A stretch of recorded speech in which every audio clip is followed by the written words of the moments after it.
did you know that your value prop can grow without you doing anything, right? And so this was a question of, okay, somebody I was talking with is in a role and there's a lot of change going on. There's a lot of questioning around the role. Or, it's kind of stagnant from a decision point in terms of his exact function. And so we got on this discussion of, well, is that helping your value prop? And the short answer was, well, no, but the business is growing, customers were growing, success was there. And we kind of had this epiphany moment of, well, actually, if he just sort of doesn't do anything over the next couple of months, not doing nothing, but you can imagine being focused on just executing without any major significant things that he thinks he's doing, the value prop is also going to grow because the function he's in, the market he's in, are all doing well, right? And so this is an interesting thing I want to just highlight, which is there are two ways to get your value proposition to grow.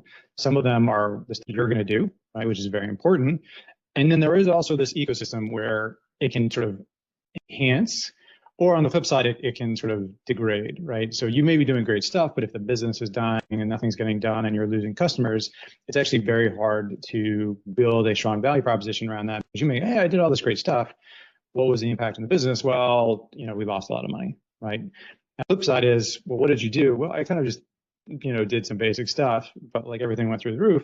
The business outcomes will actually determine the value of your value proposition, because ultimately the company that's going to hire you next wants to know what happened to the company, right? What happened to the business. And so it's just one of those things that we think it's all about us. And yes, you still need to be able to execute, you still need to be able to do this stuff, but there's this big effect of the ecosystem that the company's in that will sort of scale your value proposition based on what you do. So the question for you, right, is to think about your company and the ecosystem you're in. If they're both going well, like you're executing well and the company's growing, that's the perfect scenario because they basically double.